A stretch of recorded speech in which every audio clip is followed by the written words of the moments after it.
नमस्कार Odia local express को आपन को स्वागत। कुर्मी सेना पक्षर मयूरभंज रे 6 घंटा बंद डाकरा। कुर्मी महंत जाति को आदिवासी वर्ग में पुनः अंतर्भुक्त करने संग्राम जारी। सरकार को चेतावनी दाबी पूरण हेले भयंकर हेबो हड़ताल। तेज चलतु दर्शक बंधु वर्तमान कुर्मी सेना सारस्वना ब्लॉक सभापति आज आभिमुख्य विषय बुझा। परिचय मो ना कान्हूचरण महंत मु सारस्वना ब्लॉक कुर्मी सेना प्रेसिडेंट वर्तमान आज जो 6 घंटिया बंद डाकरा दिखाई कुर्मी सेना पक्षर जहाँ हुड़का जाम कहुच्छी तार आभिमुख्य कौन और कहीं आपण मैंने 6 घंटा बंद डाकरा देते देखो विगत 72 वर्ष धरी आमर पाखापाखि 1.5 कोटी कुर्मी जनता आम भारत बसवास करुचु से 25 लक्ष ओडिशा बास करुचु प्राय 9 लक्ष कुर्मी आम मयूरभंज बास करुचु। तो यही कुर्मी मान प्रति 1950 मसीहा सेप्टेम्बर मास 6 तारीख आम कुर्मी जाति को एसटी आदिवासी मान्यता बाद कर दिया जाए।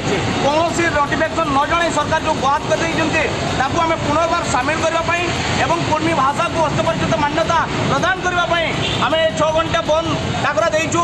यह आमर एकमात्र टेलर ये स्पष्ट कर आमर कुर्मी एसटी आदिवासी मान्यता एवं जो कुर्मी भाषा को हस्तपरिचित मान्यता राज्य सरकार केंद्र सरकार को सुपारिश करूँ ना यहाँ टेलर देखा जाए 6 घंटा बंद कर 12 घंटा 24 घंटा जब बेंगल हुड़का जाम होता 6 दिन धरिकी आम 6 दिन जगह 6 मास पर्यंत आम बंद करूँ। देखो आम भलरे कहीदू जमी प्रभु श्री रामचंद्र हाथ जोड़ी प्रथम रावण आगे जे रावण तो बहुत बड़ हो पारू मो स्त्री को फेरई दे ठीक सेमती कहीदे आम मान्यता आमको फेरई दियो आम जो छड़े नि जाए जदि न हो रावण पर ध्वंस कर दिया तार लंकागढ़ को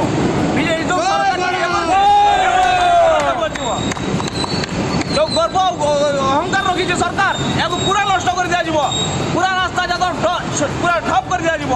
यहाँ तो मात्र टेलर 6 घंटा 6 मास भी हो पारे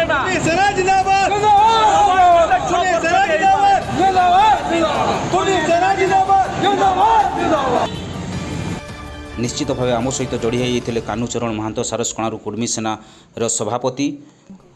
कुर्मी सेना जाति को आदिवासी वर्ग में सामिल करने कुर्मी सेना पक्षर बंद डाकरा और आगामी दिन तीव्र रूप नेब सूचना देते सारस्वना कुर्मी सेना सभापति। धन्यवाद।